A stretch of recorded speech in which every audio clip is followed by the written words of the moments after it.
Hey guys, this is Jay Calder with JAYONBOXING here giving you a preview and prediction for Jaime Munguia versus Erik Bazinyan. But before we get started, like, subscribe, share, all that good stuff definitely helps out the channel. And of course, be sure to leave your picks, your predictions, takes, questions, all that down in the comments section below. And a little bit of fight info here. As mentioned, we have Jaime Munguia taking on Erik Bazinyan. This will be at the Desert Diamond Arena in Glendale, Arizona, airing on ESPN in the super middleweight division with no titles on the line. So for a couple of reasons, this is actually a pretty interesting fight in my opinion. Aside from the fact that they're both contenders at a similar enough level, it's also interesting for how they go into this fight in my opinion. With Munguia, you have him coming off his first career loss into a fight that I think is at least challenging enough you would maybe question if he should be taking this fight so soon after that loss.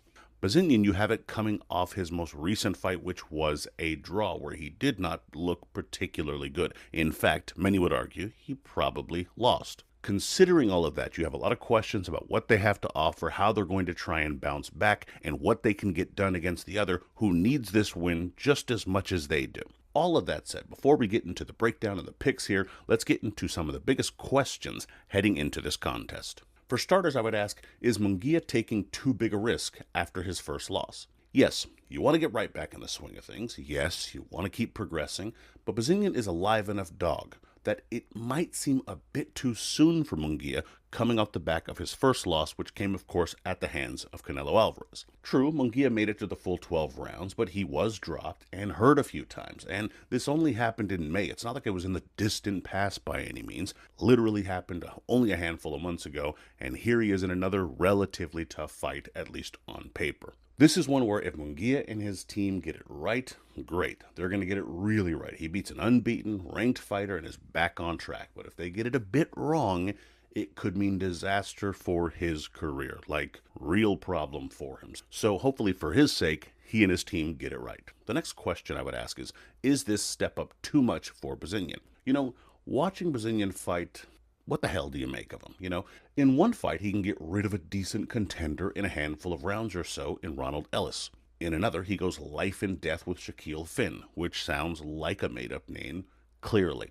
Either way, regardless, you have to wonder if Bazinyan can be consistent and pull out his best traits in the biggest fight of his career, or if it's just too soon. And again, until he faces someone like Munguia and really puts forth a decent effort, we just don't know. And finally, are the odds too wide? Now, in a bit of a spoiler here, Munguia is a sizable favorite for this fight. And you know, maybe he should be. But should he?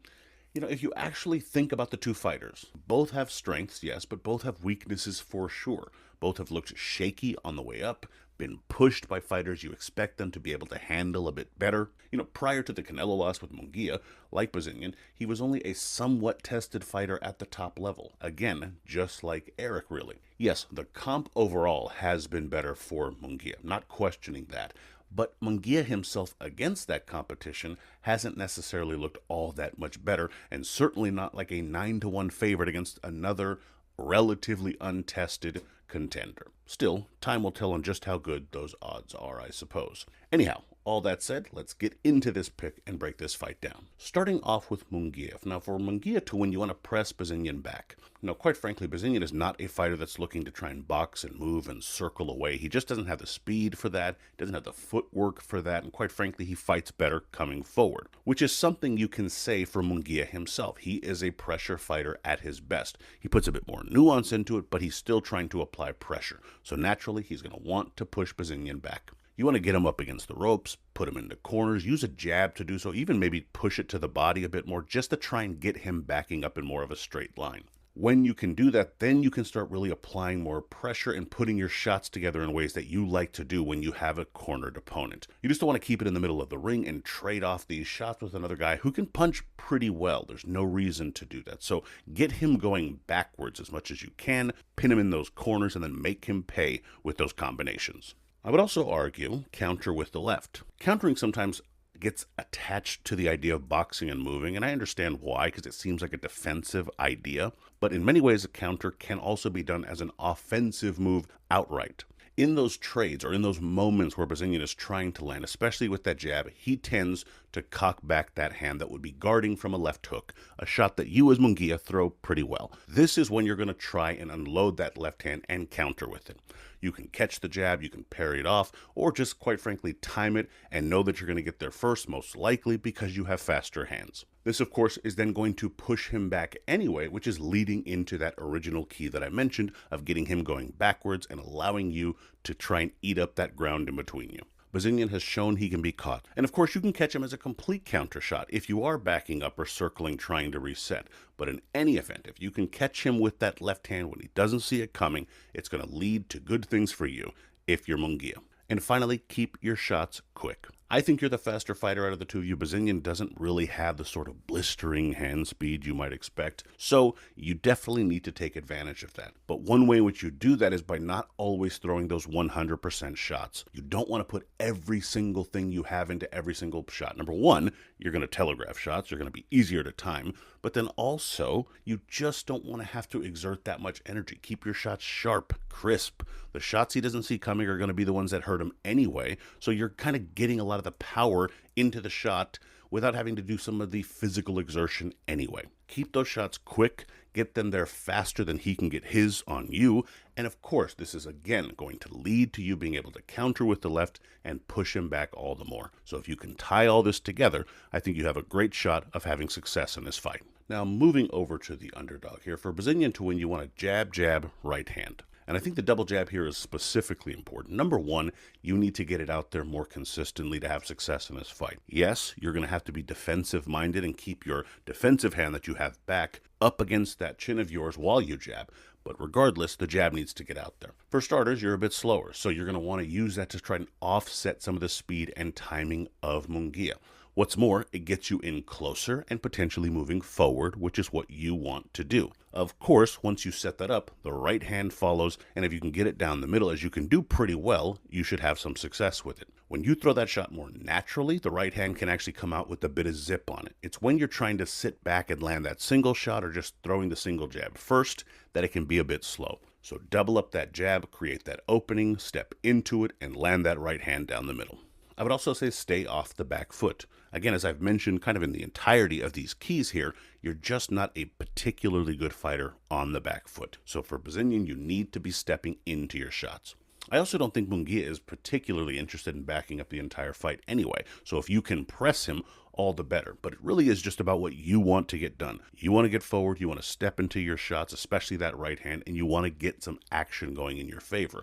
That means coming forward. If you're stepping into the shots more, you don't allow Munguia to get as much of his work going. Not those combinations, not that left hook. You're just taking some of his greatest tools away from him. So make sure staying off that back foot, staying out of those corners or those traps, and getting some of your work going, forcing Munguia to have to adjust to you. And finally, be first. It's that simple. Be first. You gotta be first. You're not a counterer. You're not someone that necessarily throws with a tremendous deal of activity. You're not a voluminous puncher, so you're gonna have to make sure you're scoring first and often. If you're having to play catch up or if you're having to try and counter to survive in here, I think you're in for a real problem. So instead, be first. Again, doubling up that jab is going to help with that. It sets up a lot of the other activity you're looking to set up, especially that right hand and even some of those hooks you like to throw to the body if you're blinding him upstairs enough and making him focus on the upstairs activity. This will also help you build into the fight a little bit better because you can make and set the pace of this fight by being first. Then, as the rounds progress, you can step on the gas and go through those gears and really get your best work going. But that's going to start with you being first and, of course, getting that jab going, staying off the back foot, and pressing forward in this fight. Now, in terms of my pick here, while I questioned if Munguia should be such a heavy favorite, I'm not really questioning if he wins.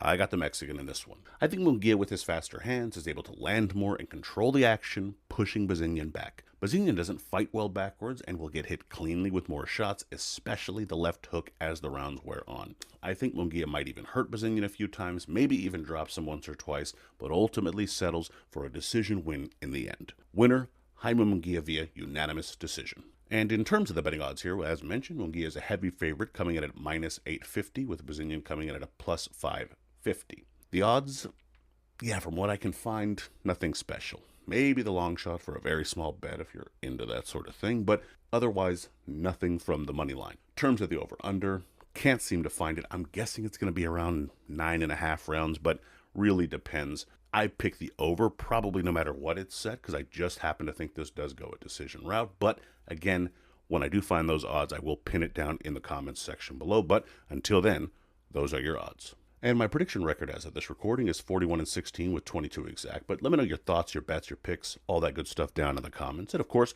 check out the social media up top. Check out JAYONBOXING.com, subscribe, and check out another video here. Until next time.